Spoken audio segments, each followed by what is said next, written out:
When most people think of nuclear weapons, they imagine massive missiles or enormous bombs. But what if I told you that nuclear weapons can fit inside a briefcase? The quest to miniaturize nuclear weapons began in the 1950s, and the results were both fascinating and terrifying. Just years after the first atomic bombs were dropped on Japan, weapons designers were already working on making them smaller and more portable.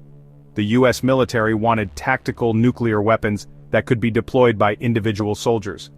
The first success was the Davy Crockett, a nuclear weapon that could be fired from a recoilless rifle. But engineers wanted to go even smaller. By the 1960s, they had created the SAD-EM, a nuclear weapon that could literally fit in a backpack.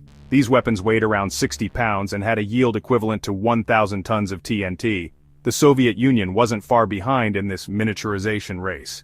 They developed their own portable nuclear devices, designed for sabotage missions behind enemy lines.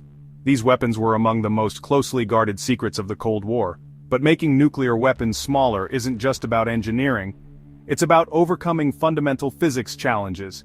You need a critical mass of fissile material to sustain a nuclear reaction, and that critical mass sets a hard limit on how small these weapons can be. For plutonium, you need at least 10 kilograms, which translates to a sphere about the size of a softball. Highly enriched uranium requires even more material, around 50 kilograms. Add the triggering mechanism, electronics and shielding, and you're looking at a device the size of a large suitcase. The smallest confirmed nuclear weapons were indeed briefcase-sized, weighing between 50 and 100 pounds. Still portable by a single person, but hardly the nuclear hand grenade of science fiction. By the 1980s, both superpowers had hundreds of these miniaturized weapons in their arsenals. But then came 1991, and the collapse of the Soviet Union. Suddenly, the fate of thousands of nuclear weapons became uncertain, and among them were an unknown number of these portable devices. This is where our story takes a darker turn. Because when a superpower collapses, not everything gets properly accounted for. And that's when the rumors of missing suitcase nukes began to surface. In 1997, a former Soviet colonel made a shocking claim on American television. Alexander Lebed stated that Russia had lost track of over 100 suitcase-sized nuclear bombs. The Russian government quickly denied these claims, but the damage to public confidence was already done. Lebed specifically mentioned two types of weapons: the RA-115 and RA-116, designed for sabotage missions. These weapons were supposedly designed to be carried by Spetsnaz commandos. They could be set on timers and left to detonate days or weeks later. The problem with verifying these claims is simple. These weapons were among the most classified items in the Soviet arsenal. Even today, exact numbers and specifications remain state secrets. International monitoring agencies have never been able to conduct a complete inventory. This uncertainty has fueled decades of concern about nuclear black markets. Could these weapons have been sold to the highest bidder? Could they be sitting in a warehouse somewhere waiting to be used? Intelligence agencies around the world have been searching for answers for over 30 years, but here's what the physics tells us about these weapons. Nuclear materials decay over time, losing their potency. These weapons require regular maintenance and replacement of components. Without proper care, they would become unreliable or completely inert within years. Today, the bigger concern isn't lost Soviet weapons, but the spread of nuclear technology to new players. More countries than ever have access to the materials and knowledge needed. And some of these countries have less stable governments and security systems. The real nightmare scenario involves non-state actors, terrorist groups or criminal organizations acquiring these weapons. A briefcase nuke in the wrong hands could devastate a city center. The economic and psychological impact would be catastrophic. This is why nuclear security remains a top priority for intelligence agencies worldwide.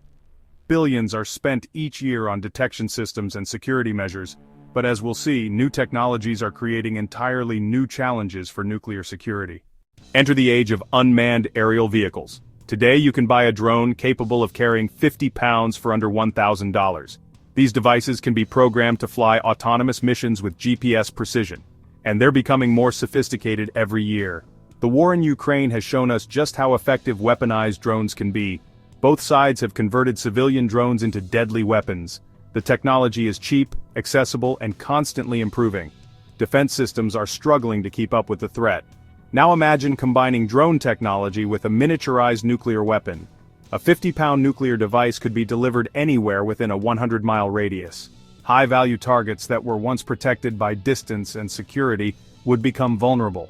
Traditional air defenses aren't designed to stop small, low-flying objects. Detecting nuclear materials is extremely difficult, even with the most advanced sensors.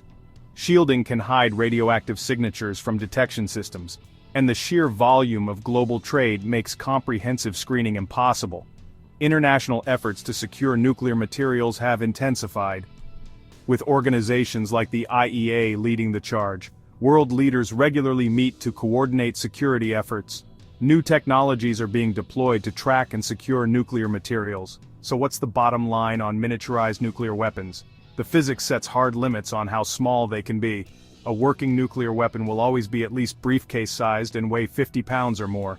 That's still small enough to be extremely dangerous in the wrong hands. The threat of missing Soviet weapons has likely diminished over time. But new proliferation risks are emerging. Preventing nuclear terrorism requires constant vigilance and international cooperation. The technology exists to build these weapons, and the delivery methods are getting easier.